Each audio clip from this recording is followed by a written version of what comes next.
Quando meu marido transformou nossos filhos em máquinas de tortura, eu jurei que seu experimento teria um fim inesperado. Hoje, enquanto ele apodrece numa cela de isolamento, eu cuido das flores no meu jardim, sabendo que a ciência dele encontrou sua conclusão definitiva. Ninguém mexe com uma mãe e sai impune. Boa tarde, meus queridos. Aqui é a dona Eudóxia Malvina Guzmão, 78 anos bem vividos, moradora de Parintins, no coração do Amazonas. Nasci em Óbidos, no Pará, numa casinha simples à beira do rio.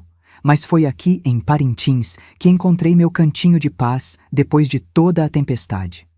Vocês me veem hoje, uma velhinha de cabelos brancos que passa os dias cuidando das minhas orquídeas e preparando tacacá para as vizinhas que vêm me visitar nas tardes de domingo. Quem me vê hoje, com minhas mãos enrugadas regando as plantas ou fazendo crochê na varanda, jamais imaginaria o que essas mesmas mãos já fizeram. O pessoal aqui do bairro me conhece como a vovó das ervas, porque conheço cada plantinha medicinal da região. Tenho um pequeno jardim nos fundos de casa onde cultivo de tudo um pouco: manjericão, arruda, boldo, capim-santo e outras ervas que só nós, ribeirinhos, conhecemos pelo nome. Os jovens da cidade sempre vêm aqui buscar remédios naturais quando estão com uma dorzinha ou mal-estar. Minha casa é simples, mas aconchegante. Uma casinha de madeira pintada de azul claro, com janelas brancas que dão vista para o rio. Tenho uma rede colorida na varanda, onde passo as tardes observando as embarcações que vão e vêm. Vivo sozinha, mas nunca me sinto só. Minhas plantinhas e meus 3 gatos, Pintado, Maracajá e Uiara, me fazem companhia. E aos domingos recebo a visita dos meus netos que vêm de Manaus para me ver. O que ninguém imagina é que por trás dessa vovozinha doce tem uma mulher que já enfrentou o próprio inferno. Porque, meus queridos, algumas pessoas pagaram caro por mexer comigo e com quem eu amo quando eu era nova. Muito caro. É como dizemos aqui na Amazônia: quem mexe com jacaré, bebe água com rabo. E acreditem, tem gente que bebeu muita água com rabo por causa de mim. Se vocês gostarem da minha história, não esqueçam de deixar aquele joinha e se inscrever no canal. Cada curtida me dá mais força para continuar contando essas histórias que ficaram guardadas dentro de mim por tanto tempo. E se você está assistindo isso agora, compartilha com uma amiga que você sabe que também já passou por poucas e boas nessa vida. E vocês, minhas amigas que já passaram por situações difíceis, comentem aqui embaixo. Vocês acreditam que às vezes é preciso fazer justiça com as próprias mãos? Porque vejam bem, tem hora que nem a polícia, nem a justiça dos homens, nem a justiça divina dão conta do recado. Tem hora que somos nós mesmas que precisamos acertar as contas. Ah, e falando em acertar contas, se preparem, porque o que vou contar agora não é história da carochinha, não. É algo que aconteceu comigo, com esses olhos que a terra há de comer, com esse corpo que já carregou tanto sofrimento. Uma história que começa com uma menina inocente nascida nas margens do rio Amazonas, mas que termina com uma mulher que descobriu que até o ser mais frágil pode se tornar perigoso quando acuado. Vamos voltar no tempo, para quando eu era apenas uma menina correndo descalça pelas margens do rio, sem imaginar que a vida me preparava para ser cobaia do próprio marido, um homem que confundiu amor com experimento científico. Mas antes que eu continue, saibam de uma coisa. No final dessa história, quem realmente entendeu o significado da dor não fui eu. Nasci em 1947, numa época em que o interior do Pará ainda era um lugar quase esquecido pelo resto do Brasil.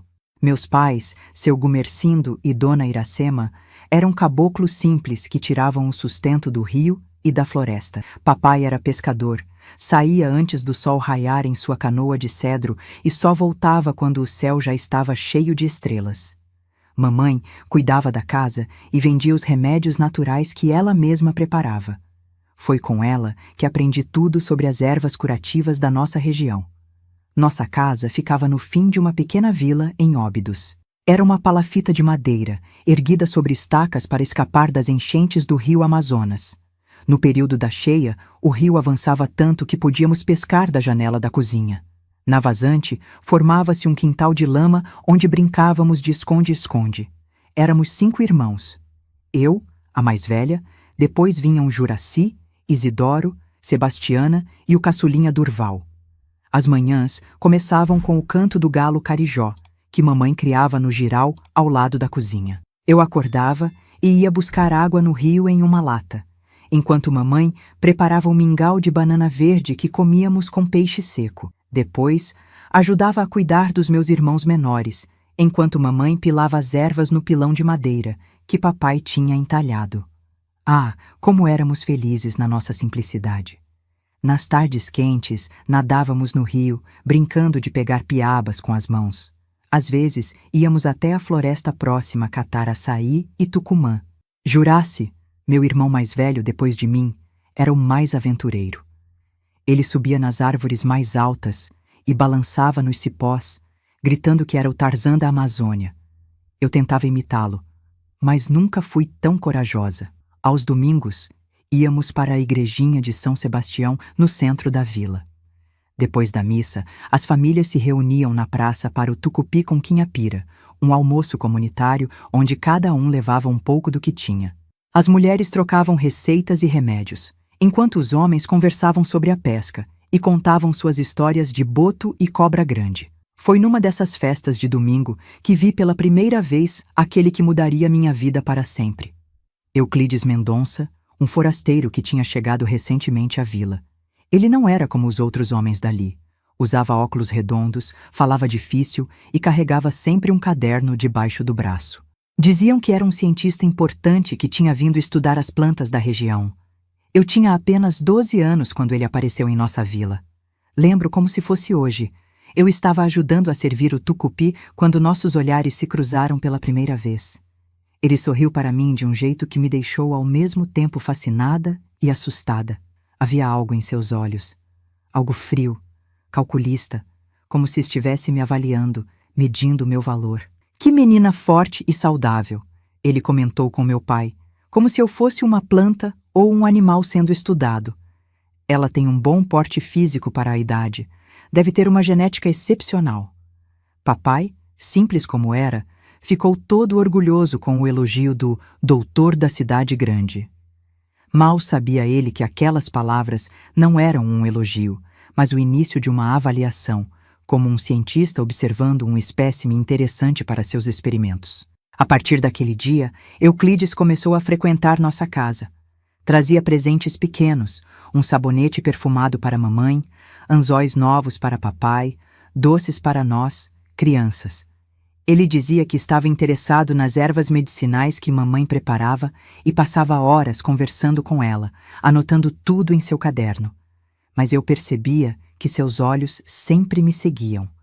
Quando ajudava mamãe a pilar as ervas, quando carregava água, quando brincava com meus irmãos. Seus olhos frios me estudavam, como se eu fosse um problema matemático a ser resolvido. Com o tempo, ele conquistou a confiança da família inteira. Papai o considerava um homem sábio e importante. Mamãe se sentia honrada por um doutor se interessar por seus conhecimentos sobre as plantas. Meus irmãos o adoravam, porque ele trazia doces e contava histórias da cidade grande.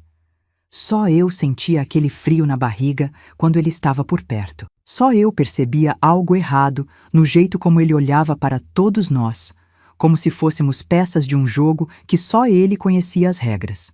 O dia em que minha infância realmente acabou foi no meu aniversário de 15 anos. Euclides apareceu em casa com um presente especial, um convite para eu ir estudar na cidade grande, em Belém. Disse que tinha conseguido uma vaga para mim numa escola boa, que eu poderia me tornar enfermeira ou até mesmo médica se quisesse. Essa menina tem potencial demais para ficar enterrada neste fim de mundo, ele disse aos meus pais. Deixem-na ir comigo, prometo cuidar dela como se fosse minha própria filha. Meus pais, deslumbrados com a possibilidade de uma vida melhor para mim, aceitaram a proposta. Mamãe chorou ao arrumar minha pequena trouxa de roupas, mas estava feliz porque acreditava que eu teria um futuro brilhante. Naquela noite, deitada na rede, ouvi mamãe e papai conversando baixinho. Será que fizemos certo, Gumercindo? Claro que sim, mulher. O doutor Euclides vai dar um futuro para nossa filha. Quem sabe um dia ela volta aqui já formada, para ajudar nossa gente. Se eles soubessem. Se ao menos eles pudessem imaginar que não estavam me enviando para um futuro brilhante, mas para um laboratório de horrores onde eu seria não uma estudante, mas uma cobaia. O último dia em que vi meus pais e irmãos foi também o último dia da minha inocência. Porque no dia seguinte, quando subi naquele barco a motor com Euclides, eu não estava indo para uma escola em Belém. Estava indo para o inferno disfarçado de lar. O barco a motor cortava as águas do Amazonas, enquanto eu, com 15 anos recém-completados, olhava uma última vez para as margens de Óbidos se distanciando. Euclides me explicava que faríamos uma parada em Manaus antes de seguir para Belém. Ele falava sobre a escola onde eu estudaria, as matérias que aprenderia, o quanto minha vida seria diferente. Suas palavras eram doces, mas seus olhos permaneciam frios, calculistas, como os de uma sucuri avaliando sua presa. Nunca chegamos a Belém. Depois de 2 dias em Manaus, embarcamos em outro barco, menor, que seguiu por um afluente do Rio Negro. Chegamos a uma propriedade isolada, cercada pela floresta densa. Uma casa grande de madeira, com um anexo que parecia um pequeno laboratório. Foi ali que conheci a verdadeira face de Euclides Mendonça. Bem-vinda à sua nova casa, Eudóxia, ele disse, com um sorriso que não alcançava seus olhos. Aqui você não vai ser apenas uma estudante. Vai ser parte de algo muito maior, algo que vai revolucionar a ciência. Naquela mesma noite, ele me explicou que era um cientista brilhante, incompreendido pela comunidade acadêmica. Tinha sido professor de psicologia experimental na Universidade de São Paulo, mas foi expulso porque seus métodos eram avançados demais para mentes medíocres, segundo ele. Eles não entenderam que para compreender verdadeiramente o comportamento humano, precisamos de experimentos reais, não apenas teorias, explicou, enquanto mexia nervosamente nos óculos redondos. Mas você, Eudóxia, vai me ajudar a provar que estou certo. Nos primeiros meses, ele realmente me ensinou muitas coisas. Matemática, ciências, história. Aprendi a ler e escrever melhor. Conheci livros e ideias que jamais teria acesso em Óbidos. Euclides era um professor rigoroso, mas paciente. Por um breve momento, cheguei a pensar que talvez ele realmente quisesse me ajudar. Então, aos 16 anos, conheci Aristides, um rapaz de 19 anos que trabalhava na propriedade vizinha. Nos encontramos algumas vezes escondidos, trocamos olhares, sorrisos tímidos. Um dia, Euclides me flagrou conversando com ele na beira do rio. Não disse nada na hora, mas naquela noite, você me decepcionou, Eudóxia. Ele disse, com aquela voz controlada que era mais assustadora que qualquer grito. Pensei que você fosse diferente, mais inteligente, mas vejo que é apenas uma caboclinha qualquer, pensando em namoricos em vez de aproveitar a oportunidade que lhe dei. Foi a primeira vez que ele me trancou no porão. Um cômodo escuro e úmido, com apenas um colchão fino no chão. Fiquei lá por 3 dias, recebendo apenas água e um pouco de farinha. Quando saí, jurei a mim mesma que nunca mais olharia para Aristides ou qualquer outro rapaz. Aos 17 anos, aconteceu o que eu mais temia. Euclides me pediu em casamento. Não foi um pedido, na verdade, mas um anúncio. Vamos nos casar no mês que vem, ele declarou durante o jantar. Já providenciei os documentos necessários. Seus pais já deram a bênção por carta. Duvidei que meus pais soubessem realmente o que estava acontecendo, mas não tinha como contestar. Estava completamente isolada, sem amigos, sem família, sem ninguém a quem recorrer. E assim, em 1964, tornei-me a senhora Eudóxia Mendonça, aos 17 anos, casada com um homem de 42. Foi depois do casamento que o verdadeiro horror começou. Euclides já não se preocupava em manter a fachada de professor benevolente. Mostrou-me seu verdadeiro projeto: estudar os limites da resistência humana ao trauma infligido por pessoas próximas. A ciência atual só estuda o trauma após o fato. Ele explicava, com aquele brilho maníaco nos olhos. Eu quero documentar o processo em tempo real, com controle sobre todas as variáveis. No início, os experimentos eram simples: privação de sono, alterações na dieta, isolamento social. Ele anotava meticulosamente cada reação minha em seus cadernos de capa preta. Mede a minha pressão arterial, Colhia amostras de sangue, registrava meu peso e até a frequência com que eu chorava. Então engravidei. Euclides ficou extasiado, não como um pai feliz, mas como um cientista que acabou de receber equipamento novo. Perfeito! Exclamou. Agora poderemos expandir o experimento para uma segunda geração. Imagine as possibilidades. Meu primeiro filho, Odair, nasceu em 1965. Foi seguido por Zuleide em 1967, Jerônimo em 1969 e a caçulinha Quitéria em 1971. 4 filhos que eu amava mais que tudo no mundo, mas que Euclides via apenas como novos sujeitos para seus experimentos doentios. Quando Odair completou 6 anos, Euclides anunciou a nova fase do seu projeto científico. Reuniu toda a família na sala e explicou, com a frieza de quem discute o clima, que iniciaríamos um estudo sobre a capacidade do espírito humano de suportar o sofrimento infligido por entes queridos. Eudóxia será o sujeito principal do experimento, ele explicou para as crianças. Vocês serão os agentes do estímulo. Eu serei o observador e documentarei tudo para a posteridade. As crianças, confusas, olharam para mim em busca de explicação. Mas o que eu poderia dizer? Eu mesma mal compreendia o horror que se anunciava. No dia seguinte começou. Euclides tinha transformado um dos quartos em uma espécie de laboratório. Havia uma cadeira no centro, instrumentos nas mesas ao redor, e um canto com uma escrivaninha onde ele se sentava para observar e tomar notas. Odair, chamou Euclides. Hoje você vai aprender como aplicar um estímulo doloroso controlado na sua mãe. Meu filho, aos 6 anos, olhou assustado para o pai, depois para mim. Não quero machucar a mamãe, ele disse com a voz trêmula. O sorriso de Euclides desapareceu. Isso não é uma opção, filho. É ciência. Se você recusar, terei que aplicar o estímulo em você, para documentar a diferença de reação entre adultos e crianças. Foi assim que começou. Meu próprio filho, forçado a me beliscar, puxar meu cabelo, me dar pequenos choques com um aparelho que Euclides tinha construído. Enquanto isso, meu marido anotava tudo. Quanto tempo eu demorava para chorar, como minha pele ficava vermelha, como minha respiração mudava. Com o tempo, os estímulos foram piorando. Euclides ensinava às crianças diferentes métodos de causar dor, sempre com aquela linguagem clínica, desprovida de emoção. Aplique pressão neste ponto até que sua mãe emita um som de desconforto. Observe como a pele muda de cor quando você aperta com força suficiente. O pior não era a dor física. Era ver meus filhos sendo transformados em monstros contra a própria vontade. Ver o terror nos olhos deles, o desespero, a culpa. Euclides os ameaçava constantemente.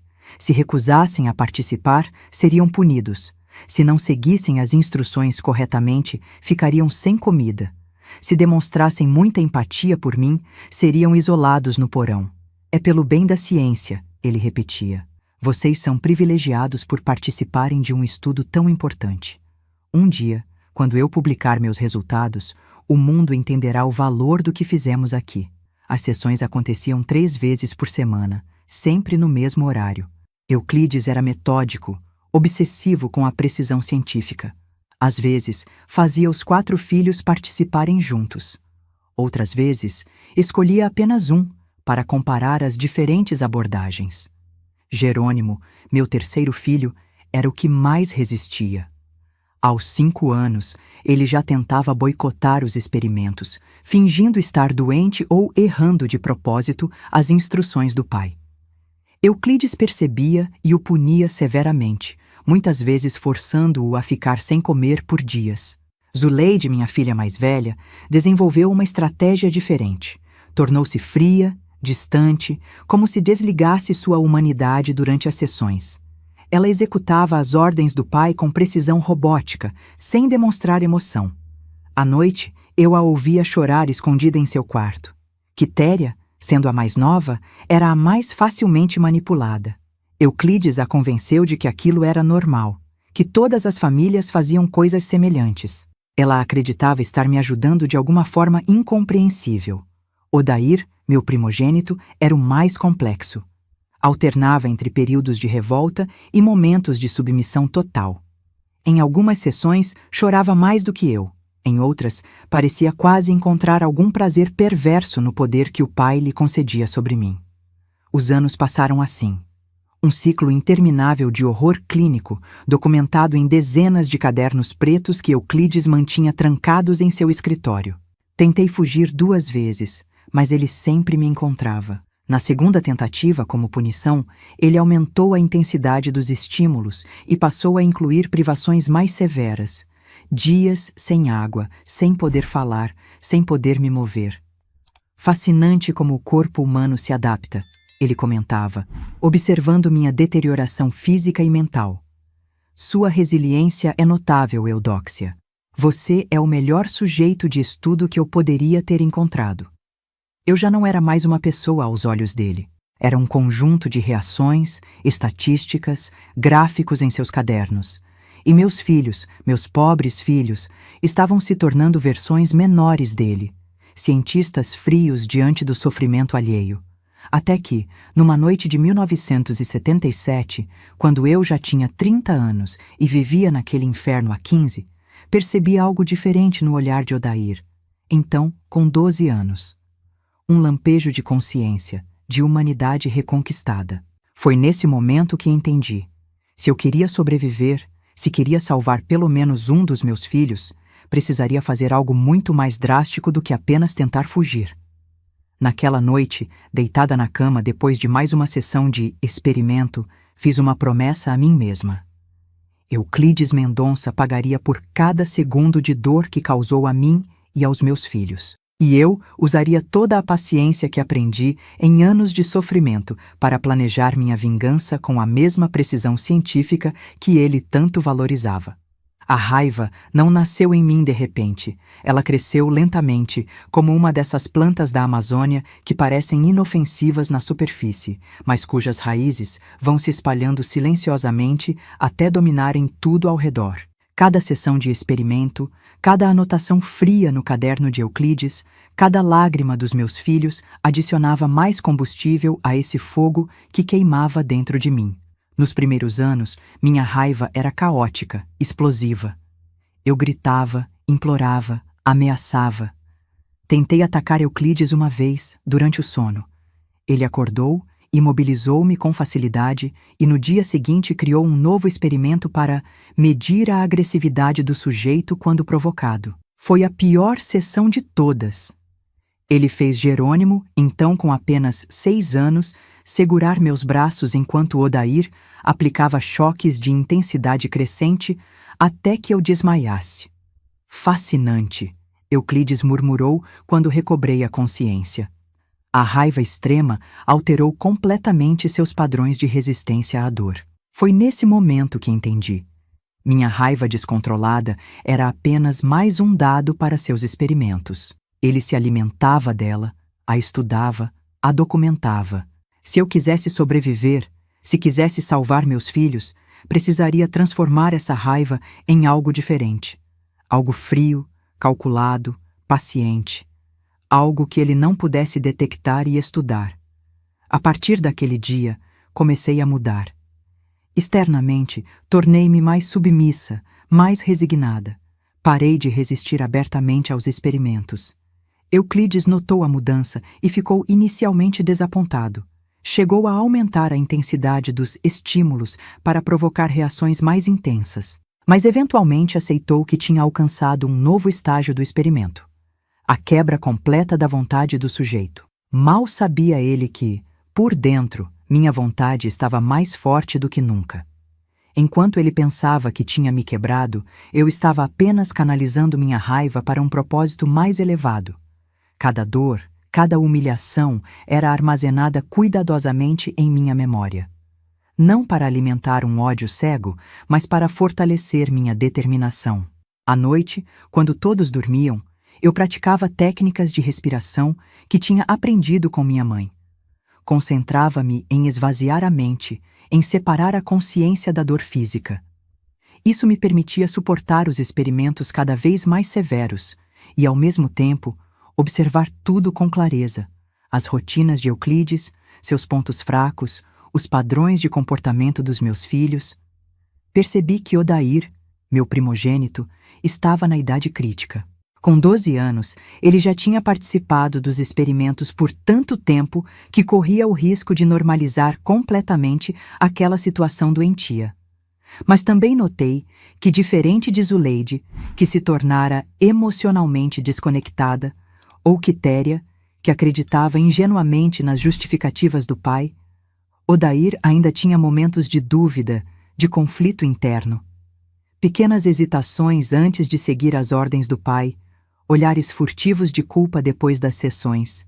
Foi nele que decidi focar meus esforços. Se conseguisse reconquistar a humanidade de pelo menos um dos meus filhos, talvez tivesse uma chance de escapar daquele inferno. Comecei a estabelecer uma comunicação silenciosa com Odair. Pequenos gestos quando Euclides não estava olhando. Um toque suave na mão, um olhar significativo, um sorriso de compreensão quando ele demonstrava relutância em me machucar. Nas raras ocasiões em que ficávamos sozinhos, quando Euclides saía para buscar suprimentos na cidade mais próxima, eu sussurrava palavras de afirmação para ele. Não é sua culpa, filho, eu dizia baixinho. Seu pai está doente. O que acontece aqui não é normal. Um dia vamos sair desse lugar. No início, Odair se afastava, assustado, como se minhas palavras fossem uma armadilha.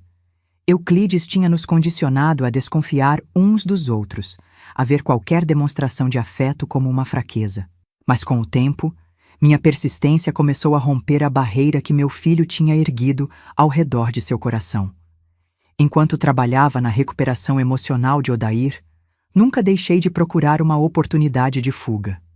Durante anos, havia coletado pequenas informações. A localização exata da nossa propriedade, que descobri ouvindo conversas de Euclides com os poucos comerciantes que vinham até nós, os horários em que ele saía, as chaves que guardava, os caminhos pela floresta. Mas escapar não seria suficiente.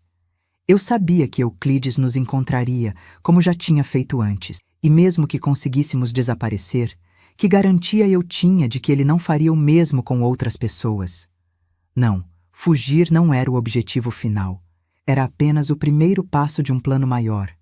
A raiva dentro de mim tinha se transformado em algo mais refinado, mais preciso. Não era mais apenas o desejo de escapar do sofrimento, mas a determinação de garantir que Euclides nunca mais pudesse fazer o que fez conosco. E para isso, eu precisava de provas. Provas irrefutáveis dos horrores que aconteciam naquela casa. Os cadernos. Os malditos cadernos pretos onde ele documentava metodicamente cada experimento, cada reação, cada gota de sofrimento. Eles eram a chave, tanto para a condenação de Euclides quanto para sua obsessão. Ele os guardava trancados em seu escritório, verificava-os compulsivamente, organizava-os com um cuidado quase religioso. Em 1978, quando Odair completou 13 anos, senti que ele estava pronto, que havia recuperado o suficiente de sua humanidade para me ajudar. Durante uma das sessões de experimento, quando Euclides pediu que ele aumentasse a intensidade do choque que estava aplicando em mim, vi a recusa em seus olhos. Ele obedeceu, porque não tinha escolha, mas naquele momento estabelecemos uma comunicação silenciosa. Um acordo tácito de que aquilo precisava acabar. Naquela noite, enquanto Euclides dormia, Odair veio até meu quarto, algo que não fazia desde que era muito pequeno.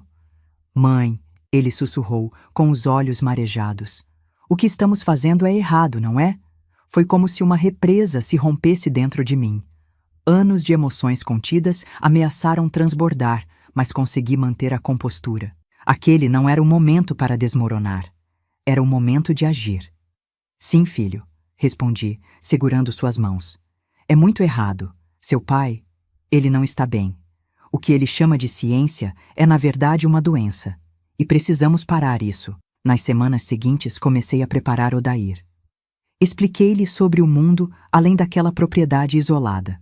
As cidades, as leis, a polícia que poderia nos ajudar. Falei sobre seus irmãos e a possibilidade de salvá-los também. E, mais importante, sobre os cadernos que precisávamos obter como prova. A oportunidade surgiu quando Euclides anunciou que faria uma viagem de 3 dias a Manaus para comprar equipamentos novos. Era a janela mais longa que já tínhamos tido. Odair conseguiu encontrar a chave do escritório que Euclides mantinha escondida em um compartimento secreto de sua mesa de trabalho. Quando finalmente abrimos a porta do escritório e vimos as estantes repletas de cadernos pretos, todos meticulosamente etiquetados por data, senti uma mistura de horror e validação. Eram mais de 50 cadernos, documentando 15 anos de tortura sistemática. Folheamos alguns deles e encontramos descrições clínicas detalhadas de cada sessão, acompanhadas de gráficos, tabelas e até mesmo fotografias. Ele é louco, Odair murmurou com a voz trêmula. Completamente louco. Sim, concordei. E é por isso que precisamos detê-lo. Naquela noite, sentados à luz de uma vela no meu quarto, elaboramos nosso plano. Não poderíamos fugir com todos os cadernos. Eram muitos e chamariam a atenção. Precisávamos escolher os mais incriminadores, aqueles que mostravam claramente a natureza dos experimentos e o envolvimento forçado das crianças. Mas à medida que líamos mais daqueles registros horríveis, algo em mim mudava. A raiva fria e calculista que eu tinha cultivado por anos começava a se aquecer novamente. Cada página daqueles cadernos reacendia a fúria que eu tinha trabalhado tanto para controlar. Havia um caderno em particular, etiquetado como Reações Extremas do Sujeito A. Eu era o sujeito A, que documentava as vezes em que Euclides tinha me levado além dos limites da consciência. Descrições detalhadas de como meu corpo reagia ao extremo da dor. Quanto tempo levava para eu desmaiar? Quanto tempo para recobrar a consciência? Tudo anotado com a precisão de quem registra a temperatura em um termômetro. Naquele momento, soube que não seria suficiente apenas escapar e denunciar Euclides às autoridades. A raiva que eu tinha domesticado por tanto tempo voltou com força total, mas agora não era caótica como antes. Era focada, direcionada, implacável. Vamos fazer mais do que fugir, Odair, disse, fechando o caderno. Vamos garantir que seu pai nunca mais faça isso com ninguém. Meu filho me olhou com uma mistura de medo e compreensão. Ele tinha apenas 13 anos, mas os olhos que me fitavam eram de alguém muito mais velho. Alguém que tinha visto e feito coisas que nenhuma criança deveria conhecer. O que você está pensando, mãe? Ele perguntou. Olhei para as pilhas de cadernos, para as anotações meticulosas de Euclides, para os instrumentos de tortura que ele chamava de equipamentos científicos. 15 anos de dor, de humilhação, de vidas destruídas em nome de uma ciência pervertida. Estou pensando que seu pai sempre quis entender os limites da resistência humana, respondi, com uma calma que surpreendeu até a mim mesma. Talvez seja a hora de testarmos os limites dele. A raiva tinha se transformado em algo além do ódio. Era uma certeza cristalina, uma determinação absoluta. Euclides Mendonça não apenas seria detido, ele experimentaria, em primeira mão, o fruto de seus próprios métodos. E eu, que ele considerava apenas um sujeito de estudo, seria a cientista responsável por seu último experimento. Na véspera do retorno de Euclides, enquanto Odair e eu finalizávamos os preparativos para nossa fuga, eu não conseguia parar de pensar nos cadernos, nas anotações frias, nas fotografias do meu sofrimento. Não era apenas a minha dor que me movia. Era a consciência de que, se não o detivéssemos de forma definitiva, ele encontraria outras vítimas, criaria outros laboratórios. Foi então que soube, com absoluta certeza, que minha raiva nunca morreria até que eu transformasse Euclides Mendonça de cientista em cobaia. Até que ele entendesse, na própria pele, o significado verdadeiro de seus experimentos sobre trauma e resiliência.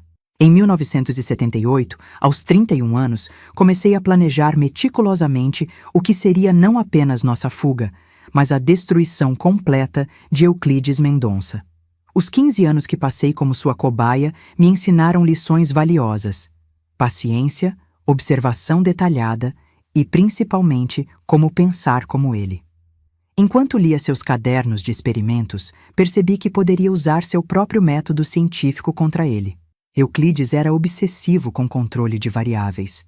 Ele criava ambientes controlados para seus experimentos, isolando cada fator para medir suas consequências exatas. Essa mesma obsessão seria sua ruína. Um bom experimento, ele costumava dizer durante suas sessões de tortura, elimina todas as variáveis indesejadas e mantém apenas aquelas que queremos estudar. Passei semanas estudando seus padrões de comportamento, suas rotinas, seus pontos fracos. Euclides era um homem de hábitos rígidos. Acordava às 5h30 todas as manhãs. Tomava café precisamente às 6h15, trabalhava em seu escritório até o meio-dia, almoçava às 12h30, conduzia experimentos das 14h às 16h e à noite revisava suas anotações enquanto bebia exatamente 2 dedos de cachaça antes de dormir às 22h. Sua previsibilidade seria minha primeira aliada. A segunda seria seu orgulho. Euclides tinha uma confiança absoluta em sua superioridade intelectual. Acreditava que ninguém, especialmente uma cabocla sem educação formal como eu, poderia superá-lo em inteligência ou planejamento. A terceira aliada seria sua própria obsessão. Os cadernos de experimentos eram seu tesouro mais precioso, a prova do trabalho de sua vida. Ele os verificava compulsivamente, reorganizava-os constantemente, falava sobre como um dia seriam estudados nas maiores universidades do mundo. Com a ajuda de Odair, que agora estava completamente do meu lado, comecei a mapear a propriedade. Nosso laboratório ficava a aproximadamente 40 quilômetros da cidade mais próxima, Novo Airão. A única rota de acesso era pelo rio, usando o barco a motor que Euclides mantinha atracado em um pequeno porto particular. Precisamos dos cadernos mais incriminadores, expliquei a Odair. E precisamos garantir que ele não possa nos seguir quando fugirmos. Mas à medida que nosso plano se desenvolvia, percebi que não seria suficiente apenas escapar com as provas. A raiva que fervia dentro de mim exigia mais. Queria que Euclides sentisse na própria pele ao menos uma fração do que nos fez passar. Durante suas viagens para Manaus, comecei a experimentar com as ervas que cresciam na propriedade. Minha mãe tinha me ensinado sobre plantas medicinais, mas também sobre aquelas que podiam causar diferentes efeitos no corpo humano. Comecei a cultivar discretamente algumas dessas plantas em cantos escondidos do terreno, longe dos olhares curiosos. Em particular, encontrei uma planta que os caboclos chamavam de tingue do sono, usada tradicionalmente em pequenas doses para tratar insônia, mas que em quantidades maiores causava uma paralisia temporária, deixando a pessoa consciente, mas incapaz de se mover.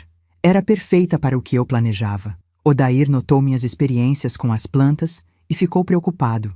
"Mãe, o que você está fazendo exatamente?" Ele perguntou uma tarde, enquanto eu macerava folhas em um pilão improvisado. "Estou criando uma ferramenta, filho", respondi calmamente. "Assim como seu pai tem suas ferramentas para os experimentos, eu preciso das minhas para garantir nossa segurança." Eu sabia que precisava ser cuidadosa com Odair. Ele estava disposto a ajudar na fuga, a levar os cadernos como prova para as autoridades, mas não tinha certeza se concordaria com o resto do meu plano. Então mantive certas partes para mim mesma. Ao longo dos meses, fui refinando o extrato do tingui do sono até obter a concentração exata que causaria o efeito desejado sem riscos fatais. Testei em pequenas doses em mim mesma para entender precisamente como funcionava, quanto tempo levava para fazer efeito, quanto durava a paralisia. Paralelamente, trabalhava com Odair na logística da fuga. Determinamos que a melhor ocasião seria durante a próxima viagem de Euclides a Manaus, prevista para novembro de 1978. Ele iria comprar equipamentos novos e ficaria fora por 3 dias. "Levaremos o barco pequeno", planejei com Odair. "Não o barco a motor. Ele notaria imediatamente. O barco a remo é mais lento, mas mais silencioso, e podemos navegar pelos igarapés menores, onde o barco grande não passa." Calculei cuidadosamente o tempo necessário para remar até Novo Airão. Cerca de 10 horas se mantivéssemos um ritmo constante. De lá, pegaríamos um barco maior para Manaus, onde procuraríamos a polícia. Mas nossos planos mudaram drasticamente quando, em outubro de 1978, Euclides anunciou uma evolução em seus experimentos. Chegou a hora de testar os limites mais extremos. ele declarou durante o jantar, com aquele brilho maníaco nos olhos que eu já conhecia tão bem. Até agora, documentamos a resposta do sujeito A à dor física e psicológica em níveis controlados, mas a verdadeira ciência precisa ir além. Ele explicou, com a frieza de quem discute o clima, que as próximas sessões envolveriam estímulos severos com risco de danos permanentes. Mostrou um novo conjunto de instrumentos que havia criado, capazes de causar lesões mais graves. Naturalmente, ele acrescentou, bebericando sua água, precisaremos de sujeitos de controle para comparação. Zuleide e Jerônimo participarão dessa fase como cobaias secundárias. Senti o sangue gelar nas veias. Uma coisa era ele me torturar. Eu tinha aprendido a suportar, a sobreviver. Outra completamente diferente era ele expandir os experimentos para incluir meus outros filhos não apenas como aplicadores de estímulo, mas como vítimas diretas. Naquela noite, depois que todos foram dormir, Odair veio ao meu quarto, pálido e trêmulo. Mãe, ele vai machucar Zuleide e Jerônimo de verdade, sussurrou. Temos que fazer alguma coisa agora. Não podemos esperar até novembro. Ele estava certo. Nosso cronograma precisava ser acelerado. Mas a urgência também significava mais riscos, menos preparação. E, principalmente, menos chance de executar a parte do plano que eu mantinha secreta, minha vingança pessoal contra Euclides. Nos dias seguintes, refinei os detalhes finais do plano. Selecionei os cadernos mais incriminadores, aqueles que documentavam com mais clareza a natureza dos experimentos e o envolvimento forçado das crianças. Odair conseguiu esconder uma pequena bolsa impermeável próxima ao porto, com alguns suprimentos básicos para a viagem. A parte mais difícil foi decidir sobre Zuleide, Jerônimo e Quitéria. Idealmente, levaríamos todos conosco. Mas Zuleide, aos 11 anos, tinha se tornado quase uma extensão de Euclides. Seguia suas ordens sem questionar. Tinha internalizado sua visão distorcida de ciência. Jerônimo, com 9 anos, alternava entre períodos de revolta aberta e submissão aterrorizada. E Quitéria, com apenas 7 anos, mal conhecia outro modo de vida, além daquele laboratório de horrores. Não podemos arriscar contar a eles, expliquei a Odair. Zuleide poderia avisar seu pai, e os menores poderiam deixar escapar algo sem querer. A decisão de partir apenas nós dois, com a promessa de voltar para resgatar os outros assim que as autoridades fossem alertadas, foi a mais dolorosa que já tomei. Mas sabia que era a nossa melhor chance. No entanto, havia algo mais que eu não compartilhei com Odair. Algo que planejei para a noite anterior à nossa fuga. Nas semanas anteriores, tinha preparado uma quantidade suficiente do extrato de tingui do sono. O plano era simples. Na noite antes de partirmos, colocaria o extrato na cachaça que Euclides tomava antes de dormir. Quando ele estivesse paralisado, consciente, mas incapaz de se mover ou falar, eu o levaria para o laboratório. Lá, amarraria-o à mesma cadeira onde me torturou por anos. E então, com a mesma frieza científica que ele tanto valorizava, conduziria meu próprio experimento. Usaria seus próprios instrumentos, seus próprios métodos. Documentaria cada reação, cada gota de suor, cada mudança na respiração. Queria que ele entendesse em primeira pessoa o que significava ser reduzido a um sujeito de estudo. Não planejava matá-lo. Isso seria misericordioso demais. Queria deixá-lo vivo, mas marcado, assim como ele me marcou. Queria que ele passasse o resto da vida em uma prisão, lembrando-se do momento em que os papéis se inverteram, em que a cobaia se tornou a cientista. Ensaiei mentalmente cada passo desse plano. Imaginei-me falando com a mesma voz clínica que ele usava. Agora vamos documentar a resposta do sujeito B ao estímulo doloroso aplicado na região X. Observe como a pele muda de cor, como a respiração se torna irregular. Na véspera do dia que havíamos escolhido para fugir, fiz os preparativos finais. Verifiquei a bolsa com os cadernos selecionados, os suprimentos escondidos perto do porto, o nível do rio que determinariam nossa rota de fuga. E, claro, o frasco com o extrato de tingui do sono, cuidadosamente escondido em um bolso secreto do meu vestido. Enquanto preparava o jantar naquela noite, observei Euclides em seu escritório, organizando seus preciosos cadernos, totalmente alheio ao que o aguardava. Ele acreditava ter controle absoluto sobre nossas vidas, sobre nossos corpos, sobre nossas mentes. Nunca lhe ocorreu que eu pudesse estar planejando algo além da submissão.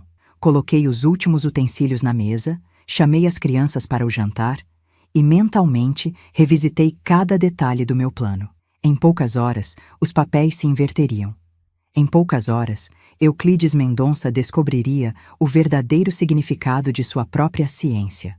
Em poucas horas, 15 anos de raiva contida encontrariam sua expressão perfeita. Era 17 de outubro de 1978, uma noite abafada típica da Amazônia. O relógio marcava 21h43 quando coloquei 3 gotas do extrato de tingui do sono na cachaça de Euclides. Observei de longe enquanto ele, seguindo sua rotina imutável, sentava-se à escrivaninha para revisar suas anotações do dia. Como sempre, bebeu o primeiro gole distraidamente, sem tirar os olhos dos cadernos. Aos 31 anos, depois de 15 anos de tortura, eu finalmente estava prestes a virar o jogo. Mãe, sussurrou Odair atrás de mim no corredor escuro. Está tudo pronto. A bolsa com os cadernos está escondida perto do porto e verifiquei o barco. Devemos sair quando ele adormecer, certo? Assenti sem desviar os olhos de Euclides. Odair não sabia da primeira parte do meu plano. Para ele, apenas esperaríamos o cientista dormir para fugir silenciosamente com as provas. O que eu planejava para as próximas horas ficaria apenas entre mim e meu torturador. Vá para seu quarto agora, instruí Odair. Finja que está dormindo. Virei te buscar quando for a hora. Enquanto meu filho se afastava, continuei observando Euclides. Aos poucos, notei os primeiros sinais. Ele piscou várias vezes, como se tentasse clarear a visão. Sua mão direita, que segurava a caneta, começou a tremer levemente. Ele franziu o senho, confuso com a súbita falta de coordenação. Então, tentou se levantar. Foi quando percebeu que algo estava errado. Suas pernas cederam e ele caiu de volta na cadeira, derrubando o copo de cachaça. Seus olhos arregalados refletiam a compreensão crescente de que estava perdendo o controle do próprio corpo. Saí do meu esconderijo e entrei calmamente no escritório. Euclides me viu e tentou falar, mas sua língua já estava pesada demais. Apenas sons inarticulados saíram de sua boca. O tingui do sono já está fazendo efeito, expliquei, com a mesma voz clínica que ele usava durante os experimentos. É fascinante, não é? Você está completamente consciente, pode sentir tudo, ouvir tudo, mas não consegue se mover nem falar. Exatamente como eu me senti tantas vezes, amarrada àquela cadeira no seu laboratório. O pânico em seus olhos era palpável. Tentou gritar, mas produziu apenas um gemido abafado. Seu corpo escorregou da cadeira para o chão, completamente paralisado, enquanto sua mente permanecia aterradoramente lúcida. Não se preocupe, continuei, agachando-me ao seu lado. Calculei a dosagem cuidadosamente. Você não vai morrer. Isso seria anticientífico, não é mesmo? O que precisamos é de dados completos sobre sua experiência. Com uma força que não sabia que possuía, arrastei Euclides pelo corredor até o quarto que ele chamava de laboratório. Posicionei-o na cadeira central, a mesma onde eu havia sido torturada incontáveis vezes, e amarrei seus braços e pernas com as correias de couro que ele mesmo havia instalado. Liguei as luzes clínicas, ajustei o gravador que ele usava para registrar suas observações e comecei a organizar os instrumentos na mesa lateral. O tingui do sono não afetava a capacidade de sentir dor, apenas impedia o movimento e a fala. Seus olhos me seguiam freneticamente, implorando em silêncio. Você sempre disse que a ciência requer sacrifícios, comentei, selecionando um dos instrumentos que ele havia criado especificamente para causar dor sem deixar marcas permanentes. Hoje você finalmente terá a oportunidade de contribuir pessoalmente para sua pesquisa. Posicionei-me diante dele, exatamente como ele fazia comigo, e comecei a falar no gravador. Sujeito B, masculino, 56 anos. Experimento sobre inversão de papéis e compreensão empática da dor. O objetivo é determinar se um indivíduo que infligiu sofrimento sistemático a outros é capaz de desenvolver empatia quando submetido às mesmas condições. Vi o terror crescer nos olhos de Euclides quando reconheceu suas próprias palavras, sua própria metodologia, sendo usadas contra ele. Peguei o primeiro instrumento. Um pequeno dispositivo que aplicava pressão gradual nas articulações dos dedos. Era um dos favoritos dele para as sessões iniciais, como chamava, porque causava dor intensa sem deixar marcas visíveis. Aplicando o primeiro estímulo no sujeito B, narrei para o gravador, observando a resposta fisiológica inicial. Enquanto aplicava o dispositivo no dedo indicador de Euclides, vi as mesmas reações que ele documentava em mim: dilatação das pupilas, sudorese instantânea, respiração acelerada. Embora não pudesse gritar, lágrimas involuntárias escorreram por seu rosto. Fascinante, comentei, usando sua expressão característica. O sujeito demonstra resposta intensificada mesmo a estímulos de baixa intensidade. Isso sugere baixa tolerância à dor, possivelmente devido à falta de experiência prévia como receptor de estímulos dolorosos. Por 1 hora inteira, conduzi meu experimento, narrando cada procedimento, cada reação, cada observação, exatamente como ele fazia. Usei apenas os instrumentos que sabia não causarem danos permanentes. Não queria mutilá-lo ou matá-lo. Queria que ele vivesse, que enfrentasse a justiça dos homens, que passasse décadas em uma prisão refletindo sobre essa noite. Durante todo o processo, mantive contato visual constante com ele. Queria que soubesse exatamente quem estava no controle agora.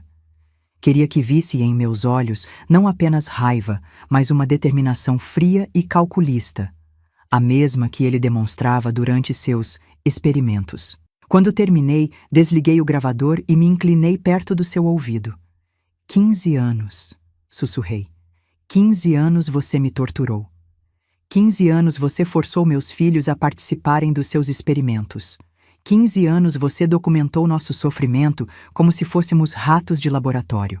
Peguei um dos cadernos que havia separado, o mais recente, onde ele detalhava seus planos para os estímulos severos com risco de danos permanentes que pretendia aplicar em Zuleide e Jerônimo. Isso acaba hoje, continuei.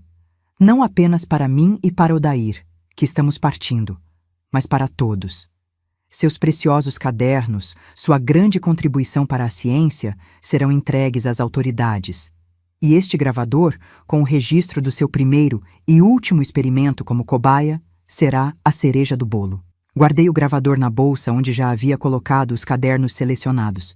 Então peguei uma seringa que havia preparado com uma segunda dose do extrato de tingui do sono.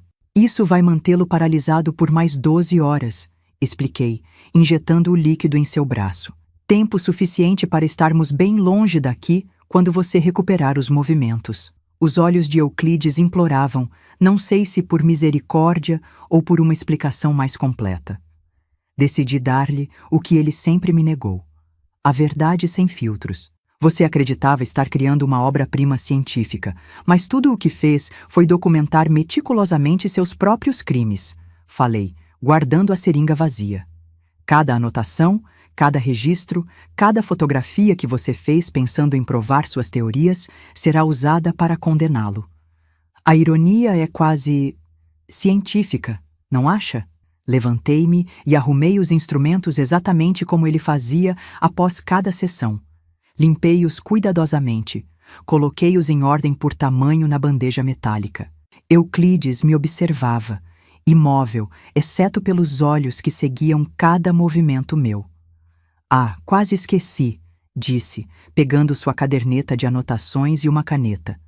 Abri em uma página em branco e escrevi com a caligrafia mais parecida possível com a dele.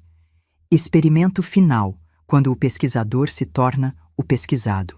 Conclusão: a dor é mais reveladora quando experimentada do que quando observada. Coloquei a caderneta aberta sobre seu peito. Um pequeno souvenir para quando acordar. Algo para refletir durante os próximos anos na prisão. Saí do laboratório e fui direto para o quarto de Odair. Ele estava sentado na beira da cama, completamente vestido, com os olhos arregalados de ansiedade. É hora, sussurrei.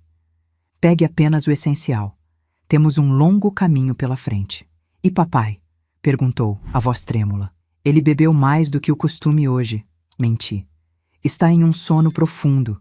Não acordará até amanhã. Odair assentiu, aliviado.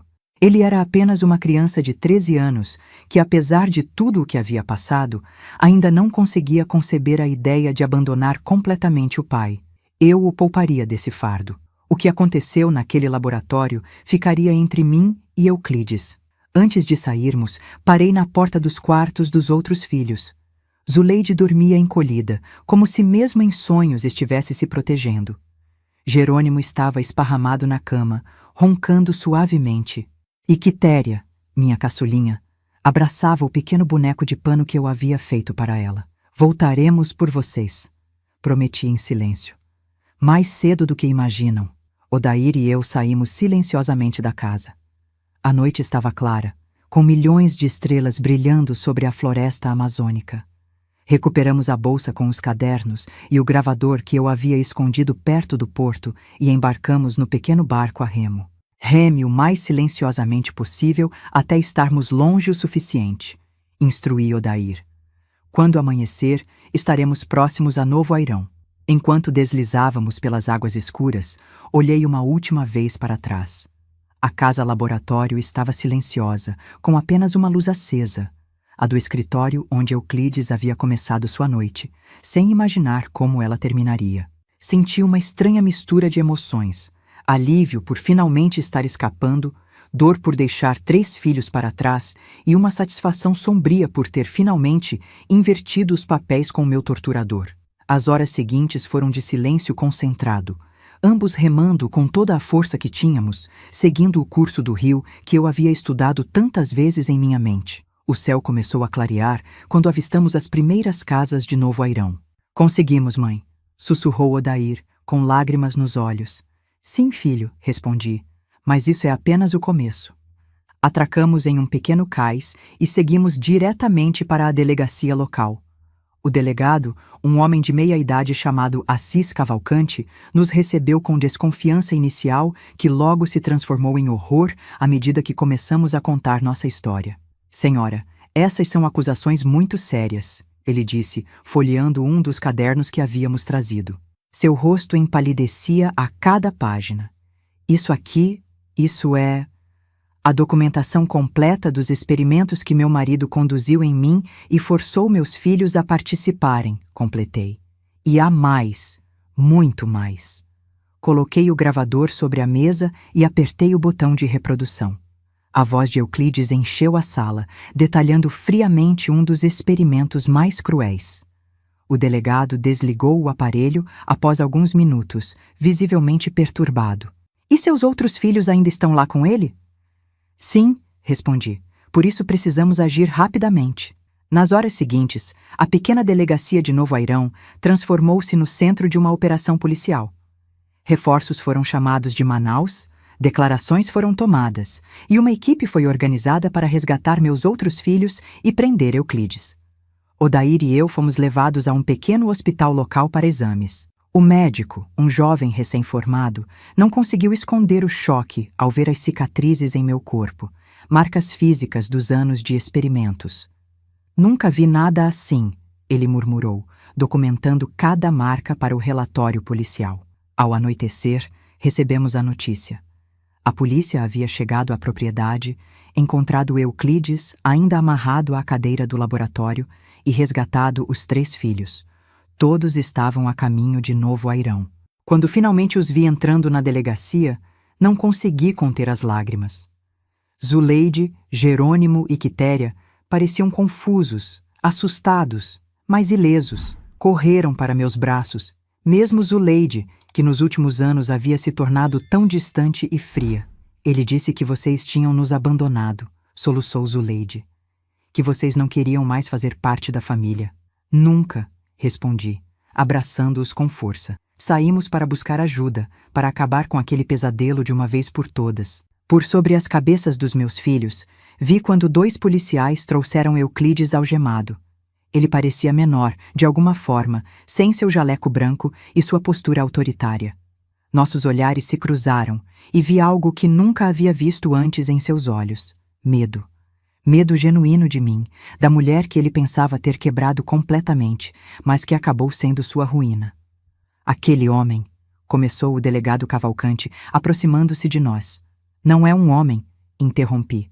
É um monstro vestido de cientista, e agora o mundo inteiro saberá disso. Nas semanas seguintes, o caso ganhou repercussão nacional.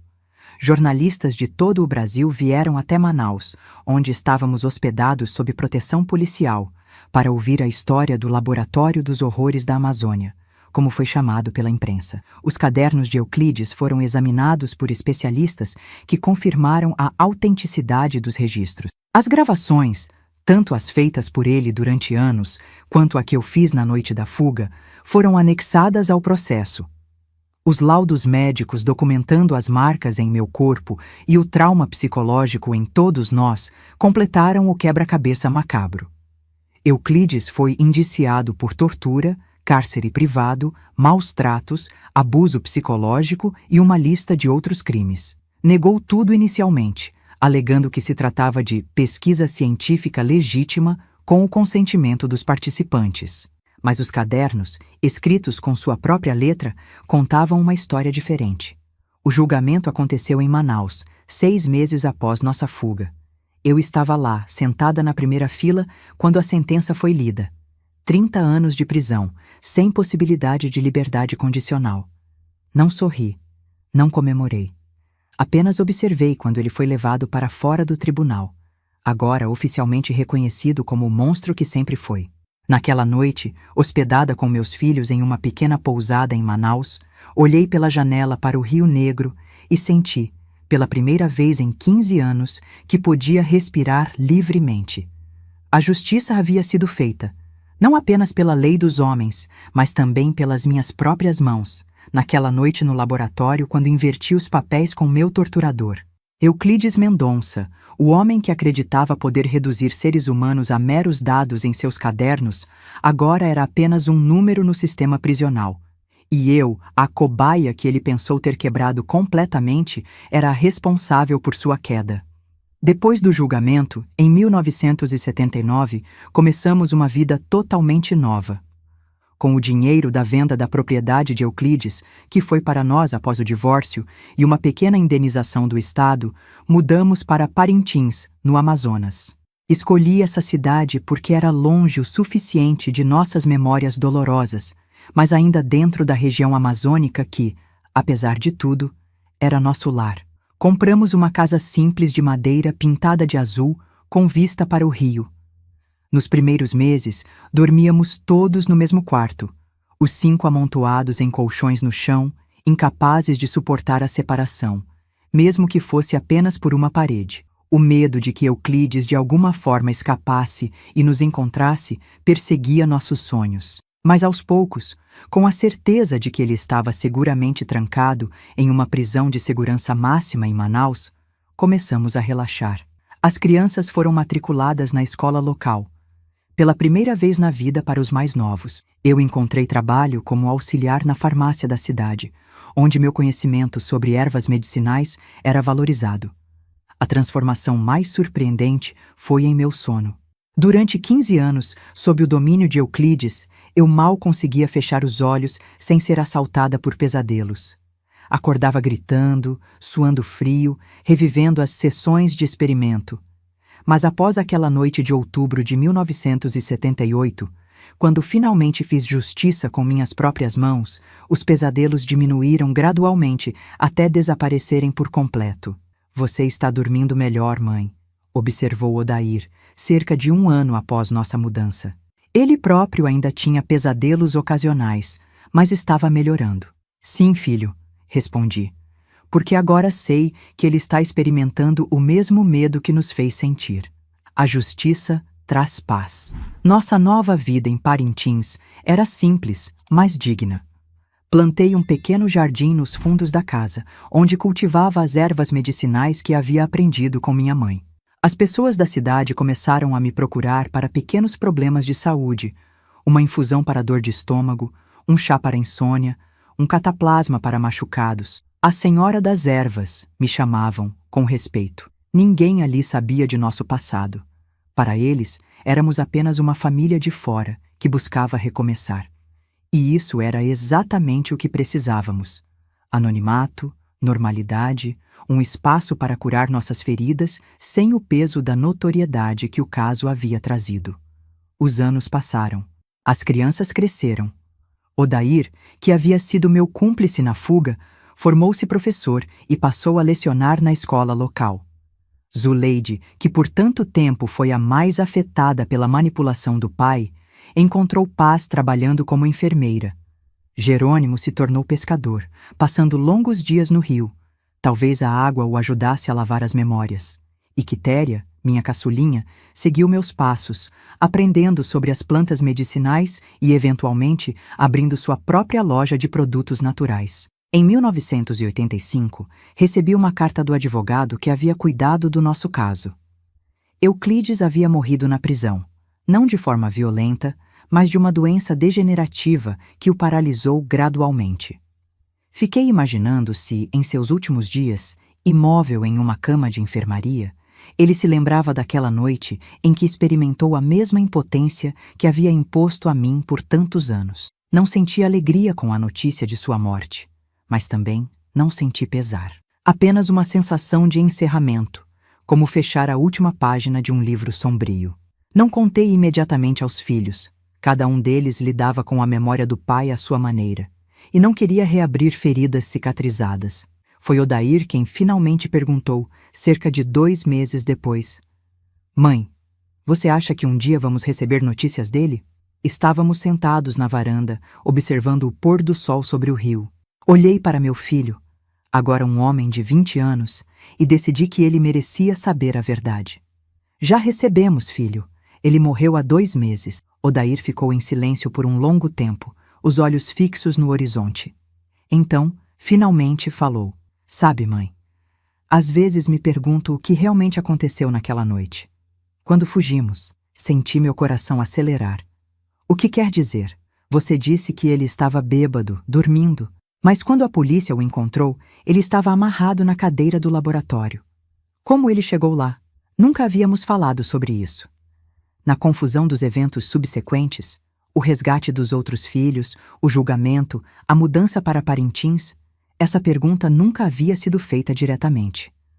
Olhei nos olhos do meu filho e vi que ele sabia, ou pelo menos suspeitava, que havia mais na história do que eu havia contado. Ele era inteligente demais para não ter percebido as inconsistências. "Há coisas que uma mãe faz para proteger seus filhos", respondi finalmente. "Coisas que são melhor não serem ditas em voz alta." Odair assentiu lentamente. "Ele mereceu, seja lá o que foi que aconteceu." "Sim", concordei. "Mereceu cada segundo." Naquela noite, deitada em minha cama confortável na Casa Azul em Parintins, refleti sobre a jornada que havia me trazido até ali. Da menina inocente de Óbidos à cobaia em um laboratório de horrores, e finalmente a mulher que tomou seu destino nas próprias mãos. Não me arrependia de nada do que havia feito naquela noite de outubro. A justiça, às vezes, precisa vir das mãos daqueles que foram injustiçados. Com os anos, construí uma nova identidade. Dona Eudóxia, a curandeira de Parintins, respeitada por seu conhecimento sobre as plantas da floresta. Meu cabelo foi ficando grisalho, linhas se formaram ao redor dos meus olhos, mas por dentro havia uma força que ninguém poderia tirar de mim. A força de quem enfrentou o pior tipo de monstro e saiu vitoriosa. Meus filhos formaram suas próprias famílias. Netos chegaram, trazendo a alegria que pensei nunca mais experimentar. Nas festas de família, quando estávamos todos reunidos em volta da mesa, olhava para aqueles rostos sorridentes e pensava no quanto havíamos superado. Nenhum deles sabia exatamente o que aconteceu naquela noite em que inverti os papéis com Euclides. Era um segredo que levaria comigo para o túmulo. À medida que envelhecia, as pessoas me viam apenas como uma avó doce e gentil, especialista em chás e remédios naturais. Ninguém suspeitaria que essas mesmas mãos que agora preparavam infusões curativas haviam um dia aplicado uma lição inesquecível a um torturador. Que esta voz calma e reconfortante havia uma vez narrado friamente um experimento de vingança. Em 1998, aos 51 anos, recebi uma carta inesperada. Era do diretor da prisão onde Euclides havia cumprido sua pena até morrer. Durante uma reorganização dos arquivos, encontraram uma carta que ele havia escrito pouco antes de falecer, endereçada a mim. Por dias, a carta ficou sobre minha mesa, intocada. Não sabia se queria ler suas últimas palavras. O que ele poderia dizer que mudaria algo? Que justificaria anos de tortura? Que apagaria o horror que impôs a mim e a nossos filhos? Finalmente, numa noite quieta, abri o envelope amarelado. Eudóxia, começava a carta, com a caligrafia trêmula de alguém já afetado pela doença. Quando você ler isto, já estarei morto. A doença que está me consumindo é implacável. Uma paralisia progressiva que começou nas pernas e agora alcança meus pulmões. Os médicos dizem que é coincidência, mas sei que é justiça poética.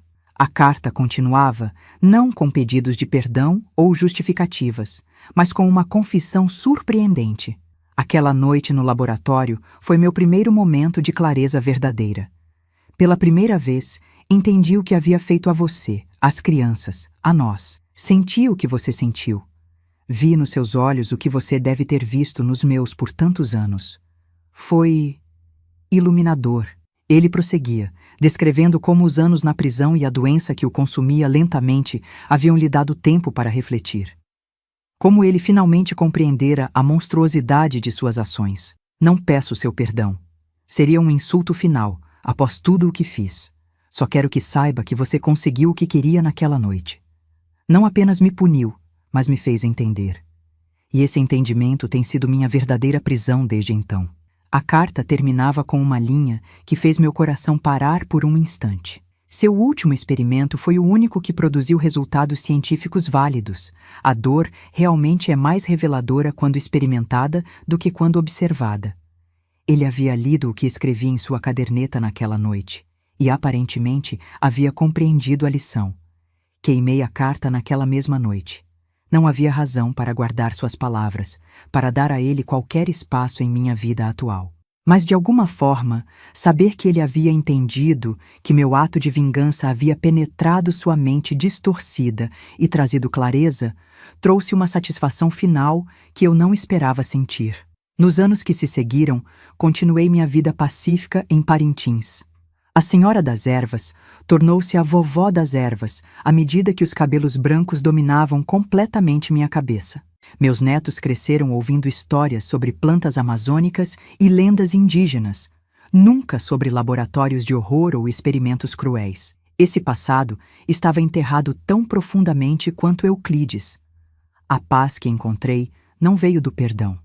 Nunca perdoei Euclides e nunca sentiria necessidade de fazê-lo. Veio da certeza de que a justiça havia sido feita por minhas próprias mãos e pelas leis dos homens. De que meus filhos estavam a salvo, curados o máximo possível das cicatrizes que carregavam, e de que eu havia sobrevivido, não apenas como vítima, mas como a arquiteta da queda de meu torturador. Quando as pessoas me perguntavam como eu conseguia ser tão serena, tão em paz comigo mesma apesar da idade avançada e das dificuldades da vida, eu apenas sorria e dizia: aprendi há muito tempo que cada um colhe o que planta. E quando plantamos justiça, colhemos paz. O que elas não sabiam era que a justiça, às vezes, precisa ser plantada com as próprias mãos. E que a paz que eu desfrutava vinha não apenas de ter escapado do inferno, mas de ter garantido que o demônio que criou aquele inferno experimentasse, nem que fosse por uma noite, o fogo que ele acendeu. Bem, meus queridos, que acompanharam minha história até aqui, já se passaram muitos anos desde aqueles dias sombrios. Hoje, aos 78 anos, sentada na varanda da minha casinha azul em Parintins, vejo o rio seguir seu curso eterno e penso em como a vida também é assim, sempre seguindo em frente, independente dos obstáculos que encontra no caminho. Vocês que me ouviram contar essa história talvez estejam se perguntando por que, depois de tanto tempo, decidi compartilhar esses momentos tão íntimos e dolorosos da minha vida. A resposta é simples. Porque há mulheres, homens e crianças que estão, neste exato momento, presos em seus próprios laboratórios de horror, Pessoas que sofrem caladas, que não veem saída, que acreditam que seu destino está selado pela mão de um torturador. Para essas pessoas, quero dizer, a porta da gaiola nem sempre está trancada como parece. Às vezes, a chave está bem diante de nós, disfarçada de coragem, determinação ou até mesmo de raiva. Uma raiva fria e calculada que pode ser transformada em ação. Às vezes, meus queridos, a justiça não vem do Estado ou de Deus. Às vezes, somos nós que temos que fazer. Não estou aqui para dizer o que é certo ou errado aos olhos da lei ou da religião. Estou aqui para contar minha verdade. Que quando o sistema falha, quando não há a quem recorrer, quando estamos encurralados no laboratório de um monstro, é nosso direito, talvez até nosso dever, buscar a justiça com nossas próprias mãos. Para as mulheres que sofrem em silêncio, que carregam marcas invisíveis de abusos diários, que têm suas almas lentamente trituradas por homens que se acham donos de seus corpos e mentes. Vocês são mais fortes do que pensam. O opressor só tem poder enquanto acreditamos em seu poder.